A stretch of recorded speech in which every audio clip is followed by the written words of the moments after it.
Hello, welcome to our first premiere episode of UFOlitics, Sasa City. My name is Testasticles. No, it's not. I'll blow my own name.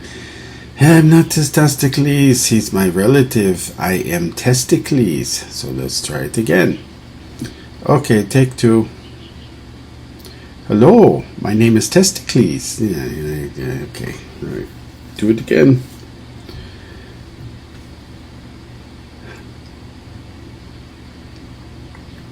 Cat.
Hello, welcome to the first premiere episode of UFOlitics, Sasa City. My name is Testicles and I am your host. Before we begin, I want to explain very quickly what it is about my name. I don't know what you're thinking, hopefully nothing naughty, but my name is Testicles because I test people. And yes, I am related to Testasticles, who is the AI founding father of UFOlitics, Sasa City. So now that we have gotten that out of the way, let me explain now and begin with the first preview number 1 of the new series, UFOlitics Sasa City. Now, before we get started, now that I have explained my name, I want to explain why it is that I am dressed like Santa Claus. It's very simple. To be honest, I'm too sexy for my own avatar. So if I dress like Santa and you still think I'm sexy, well, and you're female, then you can email me at testicles@criticalthinkers.org. It's a real email address and I will read your email. If you also want to be a guest on the show, all you have to do is contact media@criticalthinkers.org and Mirka will take care of you. She handles all media relations and is a producer here that handles all guests. And then finally, if you wish to talk to the big boss here, you can talk to Carl Korf at criticalthinkers.org. You just email him with his name at criticalthinkers.org, or you can talk to Testasticles at criticalthinkers.org, and all of these email addresses do appear right here as I'm describing this. Now, for today's preview episode, we have 2 guests. The first is Mr. Conrad Piltdown. You will see him shortly. And our other guest is Mr. Carl Korf. He has given us exclusive access for all the entire series. We will have access to him and his group. So we are grateful for that. In the plot for Saucer City, it's very simple. Things that take place in Saucer City affect the real world. So I go around and I lead a team to rendition rogue avatars whose behavior is worse than their real world analog counterparts. And what I do is I take them and I put them into, take them out and I put them into the Colossus Grand Temple of Ufology. Each rogue avatar, like Nikki Pope, Dr. Carlson, Dr. Hal Put-On, they're all put into their own special rooms, exhibit rooms, where they spend the rest of eternity online, surrounded by the best evidence to use against them, which is their own bullshit. The public then can come see them for free, and they can interact with these rogue avatars. And these rogue avatars try to explain their sorry asses and everything else they're guilty of. And there's no question there's guilty, because you get to see the facts. Everybody can check the data. The greatest thing about facts is that everybody can check them. Facts are inviolate. They don't care about people's opinions. So if I tell you that somebody is a hoaxer or a techno scammer or a liar or a ufologist or a fraud or a con artist or commits consumer fraud, nothing positive, you don't have to take my word for it. In fact, please don't. Instead, visit the Colossus Grand Temple of Ufology, where you will see your rogue avatar in question. You will see the evidence against them, and then you can decide the issues for yourself. That's the whole point of the Colossus Grand Temple of Ufology, and the whole point of the series, whether it's the books or the online shows or the slideshows or the ebooks. That's the whole point of this whole series, known as UFOlitics Saucer City. Critical Thinkers is dedicated to what I call 3 charters of responsibility. This is what we do. This is what I've done since October 19th, 1973. The first thing we do is we conduct original research. Original research is exactly that. Original research helps push the human race forwards. The second thing we do is we finish research left incomplete by others. The third thing we do is we examine existing issues, find solutions, move on.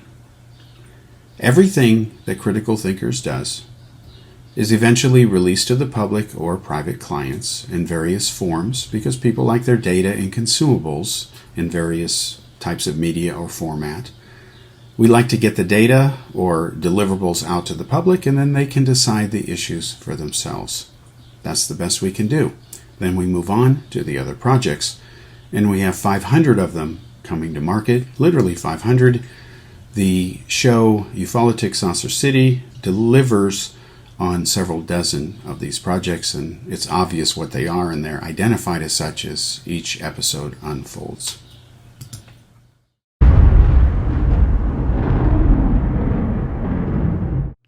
Hello there. Thanks for having me on your new show. First of all, let's get something clear.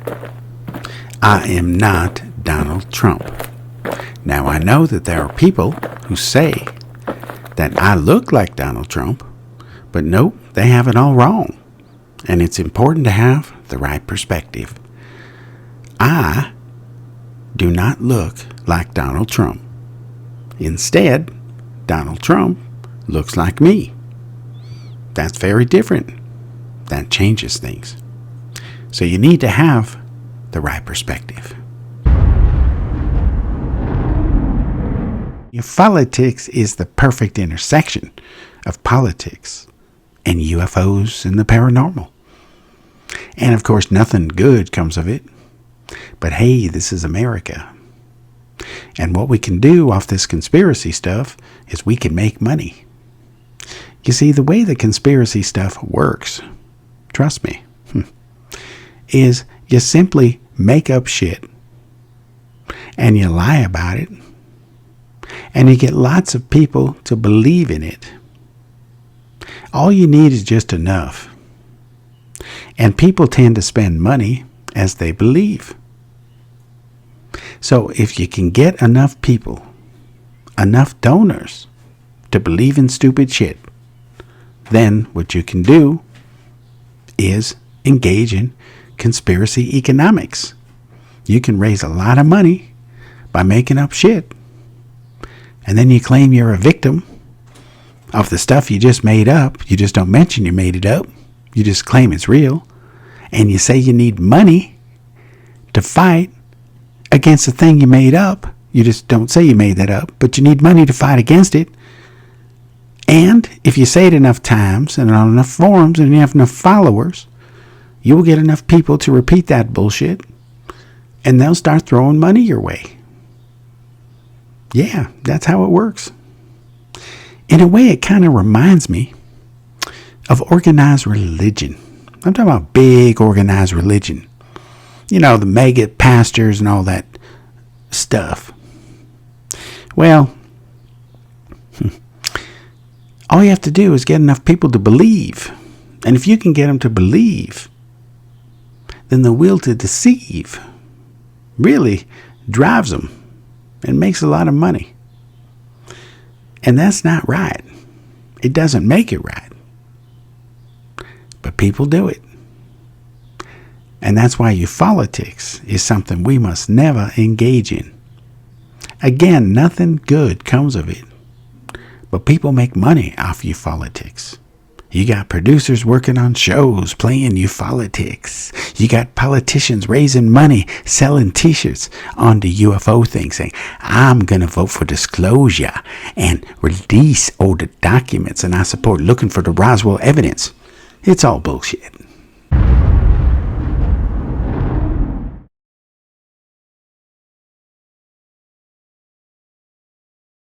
I'm not going to mince words. I'm not going to bullshit you. But I'm here to tell you that Tucker Carlson lies to you. I repeat, Tucker Carlson lies to you. I wish it were a case, and I wish it were that simple, of him just being wrong or just having a wrong-headed opinion. But no.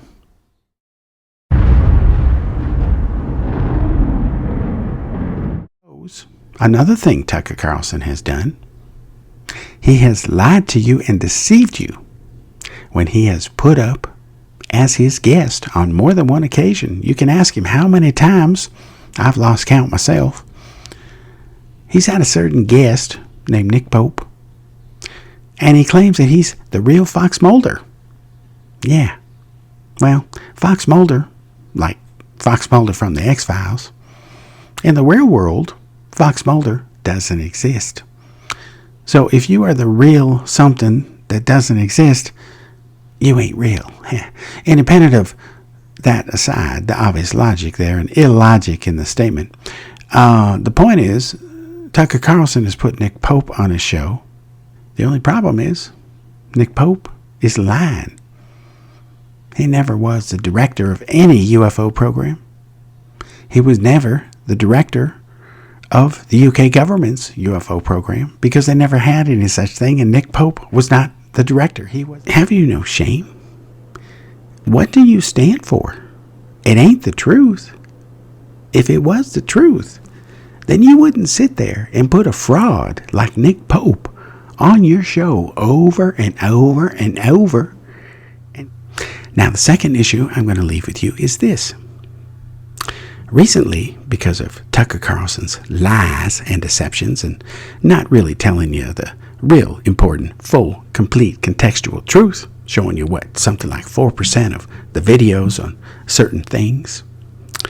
Well, one of the radical extremists that tried to and did involve themselves in committing treason against our country, insurrection, let's be honest. Well, he filed this really stupid writ, where he's just saying, hey, there's exculpatory evidence. This is proven. I'm citing Tucker Carlson that I'm innocent. No, it's a complete lie. The lawyer should be sanctioned. He's being exposed. And the Justice Department has issued the only thing that matters, a rebuke and a counter motion, to have the other prior motion dismissed because it's completely bogus, and that's the way it should be.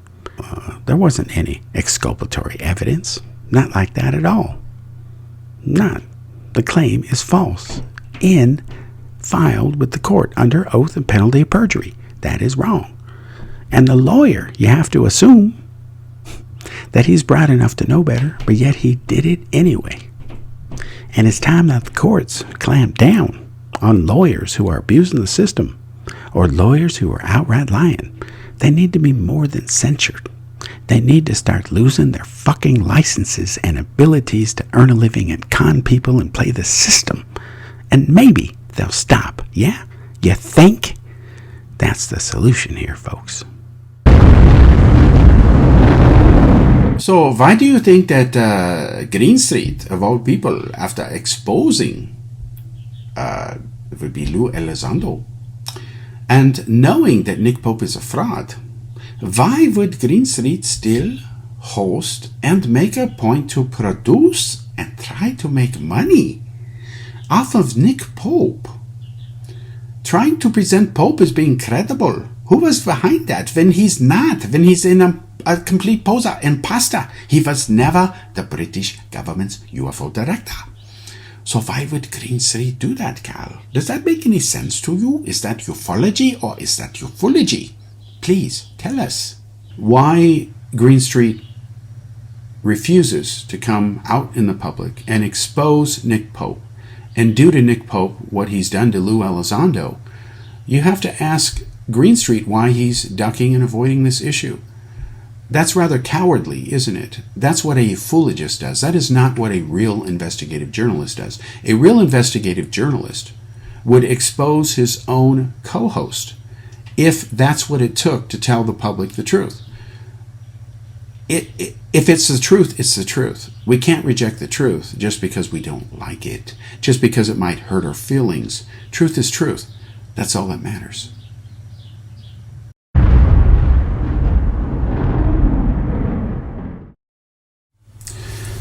No, I don't think you understand, Annie Jacobson.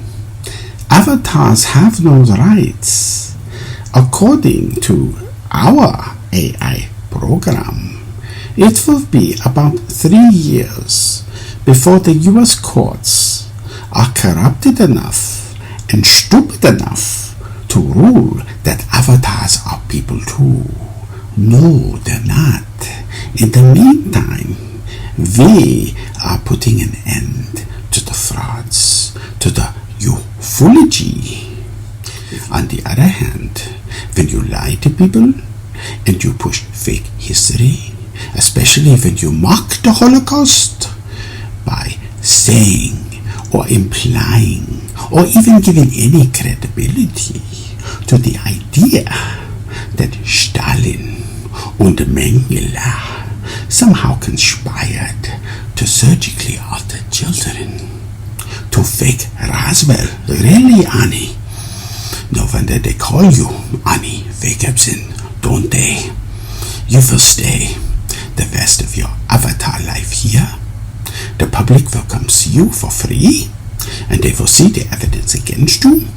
And we will start at your hearing with a new book that is published. It is written by the last original Roswell researcher. You may know him. His name is Carlson. His book against you, which is called, by the way, Annie Jacobson's Area 51 book scandal, is what is being used against you. It is part of the new UFOlitics series, Ufology or Ufology. These books solve a case, expose frauds, scammers, people who love to promote fake history. And you are in volume number 2. Congratulations, you earned it.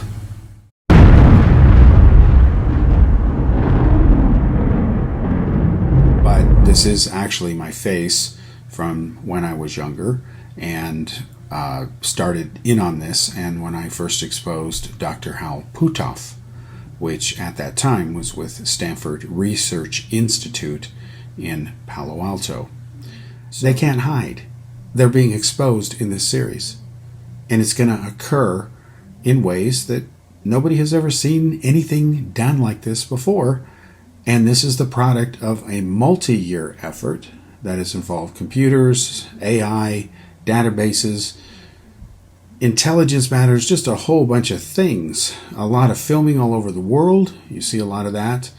You name it, this thing has taken it to get done, and to merge a lot of these different efforts together under one single thing, and to unify it and provide the vehicle and the virtual world for all this. That was the point of creating Saucer City. Our job is to bring all this stuff out, to expose and solve cases, and that's what we do, and that's why there is these deliverables. The deliverables are the series UFOlitics. The online world for UFOlitics is called Saucer City, but it's part of UFOlitics, always has been. All of this is part of the original secret X-Wars project from Prague, which goes back studying extremists and haters, as in hatred, extremism, terrorism, so on. Because whether someone wants to harm you because you don't believe in Bigfoot or the Meyer case or Roswell, or whether they want to hurt you because you don't believe in their particular twisted form of some religion, same principle. The subject is different, that's just a detail because it has to be something, but the principle is the same, intolerance and hatred. And that's why exposing this type of element in society, it can only help society, because people who engage in this behavior, and it is given an aura of credibility, because networks like, History Channel will put it on there and say, hey, no problem. Yeah, well, it is a problem, because now you have a whole generation of people who believe in this shit that isn't true, epitomized by Nick Pope, who's a complete fraud. And that's why he's exposed, along with Tucker Carlson, in the first episode. Because this scam has been going on for many years. Enough.